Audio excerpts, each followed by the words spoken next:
ಎಲ್ರಿಗೂ ನಮಸ್ಕಾರ, welcome back to my channel. ನಾನಿವತ್ತು ನಿಮಗೆ ತುಂಬಾ ಟೇಸ್ಟಿಯಾಗಿ ತೊಂಡೆಕಾಯಿ ಪಲ್ಯನ ಯಾವ ರೀತಿ ಮಾಡ್ಕೊಳ್ಳೋದು ಅಂತ ರೆಸಿಪಿನ ಶೇರ್ ಮಾಡ್ಕೊಳ್ತಾ ಇದ್ದೀನಿ. ಮೊದಲಿಗೆ ನಾನು ಒಲೆ ಮೇಲೆ ಒಂದು ಪಾತ್ರೆನ ಇಟ್ಕೊಂಡು ಬಿಸಿಯಾಗಿದ್ದಾದಮೇಲೆ 1 ಟೀ ಸ್ಪೂನಷ್ಟು ಆಯಿಲ್ನ ಸೇರಿಸ್ಕೊಂಡಿದ್ದೀನಿ. ಆಯಿಲ್ ಬಿಸಿಯಾಗಿದ್ದಾದಮೇಲೆ 1 ಟೀ ಸ್ಪೂನಷ್ಟು ಕಡಲೆಬೇಳೆ, ಅರ್ಧ ಟೀ ಸ್ಪೂನಷ್ಟು ಉದ್ದಿನಬೇಳೆ, 1/4 ಟೀ ಸ್ಪೂನಷ್ಟು ಸಾಸಿವೆ, ಹಾಗೆ ಒಂದು ಅರ್ಧ ಟೀ ಸ್ಪೂನಷ್ಟು ಜೀರಿಗೆನ ಸೇರಿಸ್ಕೊಂಡಿದ್ದೀನಿ. ಇದ್ರ ಜೊತೆಗೆ ಸ್ಪೂನಷ್ಟು ಧನಿಯಾ ಕಾಳನ್ನ ಸೇರಿಸ್ಕೊಂಡಿದ್ದೀನಿ. ಹಾಗೆ ಒಂದು 5 ಬಾಡಿಗೆ ಮೆಣಸಿನ್ಕಾಯಿನ ಸೇರಿಸ್ಕೊಂಡು ಇದೆಲ್ಲನೂ ಚೆನ್ನಾಗಿ ಫ್ರೈ ಮಾಡ್ಕೊಳ್ಳೋಣ.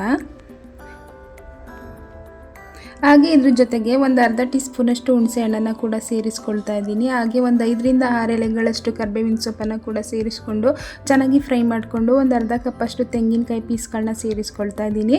ನೀವು ಬೇಕಿದ್ರೆ ಇದ್ರ ಜೊತೆಗೆ ಕಡಲೆ ಬೀಜನೂ ಕೂಡ ಸೇರಿಸ್ಕೊಳ್ಬೋದು, ತುಂಬಾ ಚೆನ್ನಾಗಿರುತ್ತೆ. ಇದೆಲ್ಲ ಫ್ರೈ ಆಗಿದ್ದಾದಮೇಲೆ ಕಂಪ್ಲೀಟಾಗಿ ತಣ್ಣಗಾಗೋದಕ್ಕೆ ಬಿಟ್ಟು, ತಣ್ಣಗಾಗಿದ್ದಾದಮೇಲೆ ಒಂದು ಮಿಕ್ಸಿ ಜಾರ್ಗೆ ಸೇರಿಸ್ಕೊಂಡು ನೀರು ಹಾಕ್ತೆ ಹಾಗೆ ತರಿಯಾಗಿ ರುಬ್ಕೊಳ್ಳೋಣ.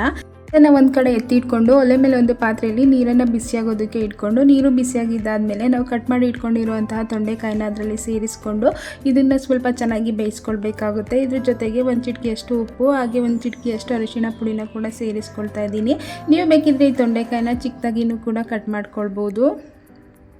ತುಂಬಾ ಟೇಸ್ಟಿಯಾಗಿರುತ್ತೆ ಈ ರೆಸಿಪಿ, ನೀವು ಒಂದ್ಸಲ ಟ್ರೈ ಮಾಡಿ. ಈಗ ತೊಂಡೆಕಾಯಿ ಎಲ್ಲ ಚೆನ್ನಾಗಿ ಬೆಂದಿದೆ. ಇದನ್ನು ನೀಟಾಗಿ ನೀರಿಂದ ಡ್ರೈನ್ ಮಾಡಿ ಎತ್ತಿಟ್ಕೊಂಡು ಒಲೆ ಮೇಲೆ ಒಂದು ಪಾತ್ರೆ ಇಟ್ಕೊಂಡು, ಪಾತ್ರೆ ಬಿಸಿಯಾಗಿದ್ದಾದಮೇಲೆ 1 ಟೇಬಲ್ ಸ್ಪೂನಷ್ಟು ಅನ್ನ ಸೇರಿಸ್ಕೊಂಡು, ಸ್ವಲ್ಪ ಸಾಸಿವೆ ಹಾಗೆ ಒಂದು ಸಣ್ಣ ಈರುಳ್ಳಿನ ಸಣ್ಣದಾಗಿ ಕಟ್ ಮಾಡಿ ಸೇರಿಸ್ಕೊಂಡು, ಸ್ವಲ್ಪ ಕರಿಬೇವಿನ ಸೊಪ್ಪನ್ನು ಸೇರಿಸ್ಕೊಂಡಿದ್ದೀನಿ.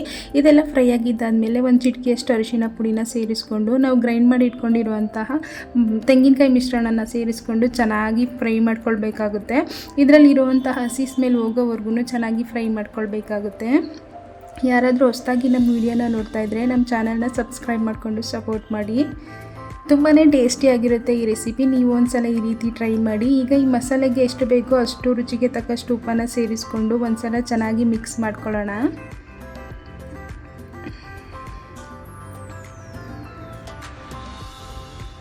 ಊಟಕ್ಕೆ ಸೈಡ್ ಡಿಶ್ ಆಗಿ ಮಾಡ್ಕೊಳ್ಳಿ ಅಥವಾ ಚಪಾತಿಗೆ, ರೊಟ್ಟಿಗೆ ಎಲ್ಲ ತುಂಬಾ ಚೆನ್ನಾಗಿರುತ್ತೆ. ಈಗ ಈ ಮಸಾಲೆ ಎಲ್ಲ ಚೆನ್ನಾಗಿ ಫ್ರೈ ಆಗಿದ್ದಾದಮೇಲೆ ನಾನು ಇದಕ್ಕೆ ಬೇಯಿಸಿಟ್ಕೊಂಡಿರುವಂತಹ ತೊಂಡೆಕಾಯಿನ ಸೇರಿಸ್ಕೊಂಡು ಚೆನ್ನಾಗಿ ಮಿಕ್ಸ್ ಮಾಡ್ಕೊಳ್ತಾ ಇದ್ದೀನಿ. ತುಂಬಾ ಸಿಂಪಲ್ಲಾಗಿ ಕ್ವಿಕ್ಕಾಗಿ ಆಗುತ್ತೆ ಈ ರೆಸಿಪಿ. ಯಾವಾಗಲೂ ಒಂದೇ ಥರ ಮಾಡ್ಕೊಳ್ತಾ ಇದ್ದರೆ ಒಂದ್ಸಲ ಈ ಥರ ಟ್ರೈ ಮಾಡಿ. ಈಗೆಲ್ಲ ಚೆನ್ನಾಗಿ ಮಿಕ್ಸ್ ಮಾಡಿಕೊಂಡ್ರೆ ಈ ಪಲ್ಯ ರೆಡಿ. ಕೊನೆಯಲ್ಲಿ ನೀವು ಬೇಕಿದ್ರೆ ಸ್ವಲ್ಪ ಕೊತ್ತಂಬರಿ ಸೊಪ್ಪನ್ನು ಕೂಡ ಸೇರಿಸ್ಕೊಳ್ಬೋದು. ಹಾಗೆ ಈ ವಿಡಿಯೋ ನಿಮಗೆ ಸ್ವಲ್ಪನಾದರೂ ಇಷ್ಟ ಆಗಿದ್ದರೆ ಲೈಕ್ ಮಾಡಿ, ಶೇರ್ ಮಾಡಿ, ಕಮೆಂಟ್ ಮಾಡಿ. ನಮ್ಮ ಚಾನಲ್ನ ಸಬ್ಸ್ಕ್ರೈಬ್ ಮಾಡಿಕೊಂಡು ಸಪೋರ್ಟ್ ಮಾಡಿ. Thanks for watching.